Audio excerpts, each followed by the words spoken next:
Hello, my name is Ash, a counselor in training. This is my Relatable study podcast for individuals who need help studying for their NCE, CPCE, and other related counseling exams. I'm going to go through many questions from multiple resources and make the answers relatable to both you and me. So get your listening ears on and let's get studying. The group you are leading has successfully processed their conflict. What technique would you employ next to facilitate the recognition of these significant themes? A. Summarization. B. Empathy. C. Reflection. D. Genuineness.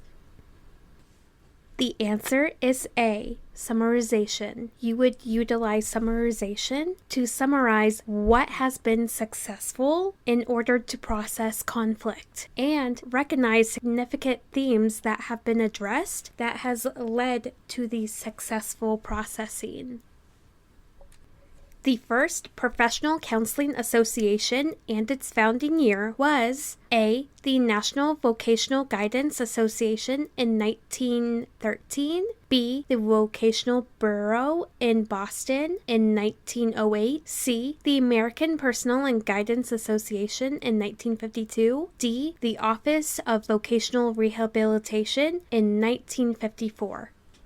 The correct answer is A, the National Vocational Guide Association in 1913, the NVGA in 1913. I will repeat it a few more times for you. The first Professional Counseling Association and its founding years was the National Vocational Guidance Association in 1913. The first Professional Counseling Association and its founding year was the National Vocational Guidance Association in 1913. The first Guidance Counseling Association and its founding year was the NVCGA in 1913.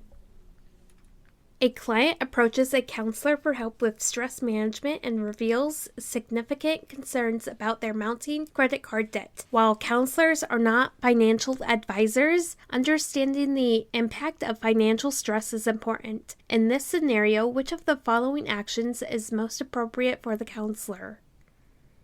A. Provide specific financial advice and strategies to manage credit card debt. B. Refer the client to a qualified financial advisor for specialized assistance. C. Suggest that the client ignore the debt as it is not pertinent to their mental health. D. Offer to negotiate the credit card companies on behalf of the client. The answer is B. Refer the clients to a qualified financial advisor for specialized assistance, because as counselors, we are not financial advisors, nor can we give adequate and competent information to the client. It is best to refer them to someone more qualified. In addition, depending on the scenario and what is being said, and direct them towards someone who specializes in that area. A counselor who utilizes the term instinctual technically means A. Behavior results from unconscious aggression. B. Women will show more behavior to a higher degree than men. C. A and B. D. Behavior that manifests itself in all normal members of a given species.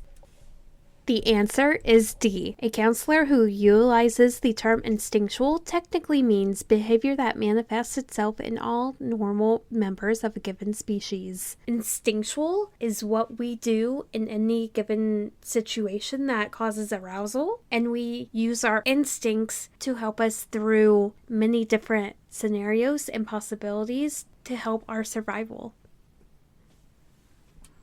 What is multicultural counseling?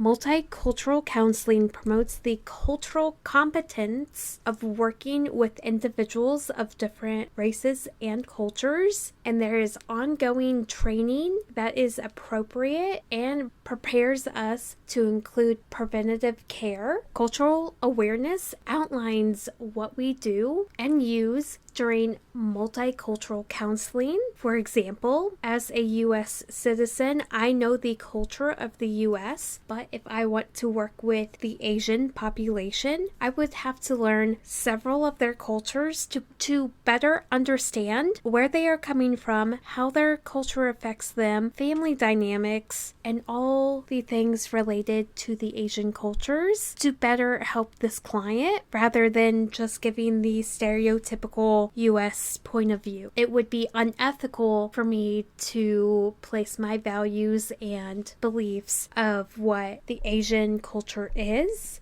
It would be more ethical to do my research and interact with individuals of the Asian community to learn and grow and better understand how I can effectively communicate and treat clients who are of Asian descent. And this can be treated for all other cultures as well. Do your research, interact with communities, go to events that celebrate that culture. If you have the opportunity, go travel to those places and learn about their culture. It will benefit you in the long run to understand and research these different cultures so you can adequately help these individuals, as well as receive appropriate training and preparation for preventative care.